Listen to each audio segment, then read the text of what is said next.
તમારો ભાઈ આવી ગયો છે અમદાવાદની માર્કેટ લાલ દરવાજા। ચલો જોશો દરવાજા સામે જ આવે છે ભદ્રનો કિલ્લો। આ બહારનો નજારો છે। અહીંયા બહારથી જ શોપિંગ ચાલુ થઈ જાય છે। બેગ હાથી મારી વાઈફને દુપટ્ટો લેવાનો હતો તો અમે દુપટ્ટો લઈ લીધો। પછી જેવું ગાડી પાર્કિંગ કર્યું થોડા અંદર ચાલીને સામે મસ્જિદ દેખાણી અને આ બેન સૂતા હતા ગરમીના। આટલી ગરમીમાં આપણે ફરિયાદો કરતા હોય એસી નહીં તે નથી।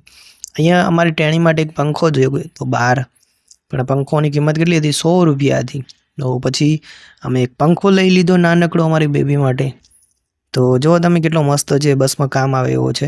પછી બહાર નીકળ્યા તો અહીંયા એક કંગનની દુકાન હતી તો વાઈફ હોય જો બૈરા એમને તો આ વસ્તુ ગમે છે એટલે ત્યાં લઈ ગયા। પછી અહીંયા 100 રૂપિયાની એક 100 રૂપિયાની હતી નાઇટી। પછી આગળ ગયા થોડાક તો તમે જોશો કે સામેની બાજુ બધા પ્રકારના અધર કપડાં લટકાયેલા જોવા મળી જશે તમને।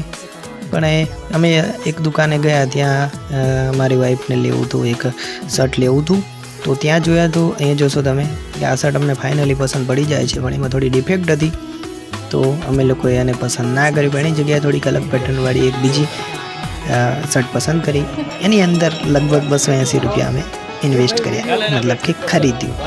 પછી અમે બે હસબન્ડ વાઈફ વાતો કરતાં કરતાં આગળ ગયા બજારમાં બધા આવવાની નજર અમારી ઉપર જ હતી। અમે લોકો વાતો કરતા મજાક મસ્તી કરતાં આગળ ચાલતા હતા। પછી સાડીવાળાની દુકાને બધાની નજર જોઈને મેં તમને કીધું ને મારી ઉપર જ હતી કેમ કે હું કેમેરો લઈને અને ફર્સ્ટ ટાઈમ યુટ્યુબમાં આ રીતના વિડીયો બનાવતા બધાની નજર હોય। પછી એક ઝુમકાવાળાની દુકાને ગયા અમે।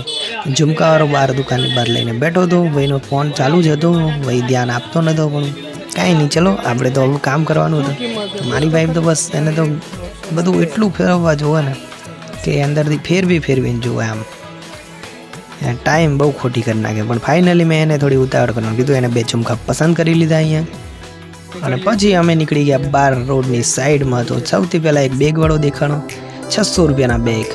પછી આગળ ચાલતા જોતા હતા તો મને આજે ખબર પડી કે આ 3 દરવાજાને જ લાલ દરવાજા કહેવાય છે કેમ કે મને અનુભવ નથી અમદાવાદનો વધારે। એ સામેની સાઈડ જે માર્કેટ છે ત્યાં નોનવેજ વેચાય છે જે લોકો નોનવેજના પ્રિય હોય જઈ શકે છે। અને અહીંયા ફૂટવેરની દુકાન સામે દેખાતી ફૂટવેર લેવાના હતા નહીં આપણે।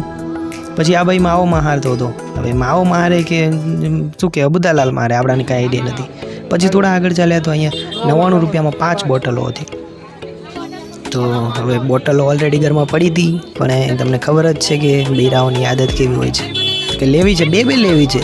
મેં કીધું નથી લેવી પેલો ભાઈ કે મૂકી દો ને યાર માનો પછી મૂકી દીધું। પછી આગળ ચાલ્યા તો 200 પર્સ તો આમને તો ક્યાં બાકી દે છે બર્સમાં ઘૂસી ગયા। પર્સે ઓલરેડી ઘરમાં 2-3 પડ્યા છે પણ કે ના મારે લેવું જ છે।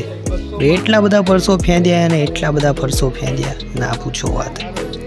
અને અંદર ખોલીને જોવો ને તો નકરા ગાભા પ્લાસ્ટિકના ગાભાને આવું જ ભરેલું અને આમ સજાઈને મૂકેલા। પણ કાંઈ નહીં પર્સો તો મસ્ત હતા 200 રૂપિયામાં સારા હતા પણ એ બહુ કન્ફ્યુઝ થયા તો કાંઈ નહીં મેં એને એક મસ્ત પર્સ દેખાડાવી દીધું। તો ફાઇનલી આ પર્સ પણ નહીં લેવામાં આવે જોશો હજી એક બીજું આ પર્સ આ મેં પસંદ કરાવ્યું હતું એને આ પર્સ એને પસંદ કરી લીધું અને પછી ફાઇનલી અમે 200 રૂપિયા ઓનલાઈન પે કરીને નીકળી ગયા ચશ્મા લેવા।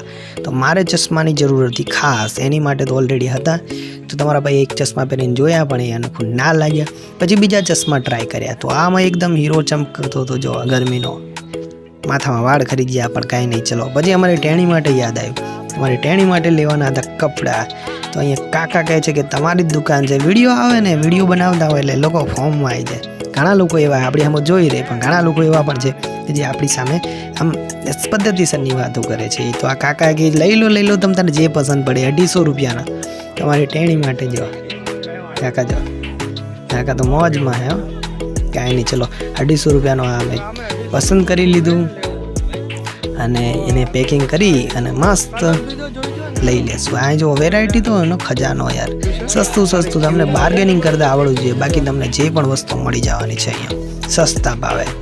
હા પણ અહીંયા તમને એક વસ્તુ થવાનો ચાન્સ છે કે તમે છેતરાવાના જરૂર છો કેમ કે અહીંયા વસ્તુ ક્વોલિટી એટલી બધી હોતી નથી પણ તોય ચાલે। આ ભાઈ 600 રૂપિયાના 2 આપતા હતા 300નો 1। પછી સામે મંદિર દેખાય છે ભદ્રડગઢી માતાનું તો ત્યાં અમે પહોંચ્યા અને મેં વિડીયો બનાવવાનું ટ્રાય કર્યો પણ સામે પોલીસવાળા કે ભાઈ વિડીયો નોટ એલાઉડ કાંઈ નહીં ચલો આપણે બહારથી શૂટિંગ કરીને જતા રહીશું।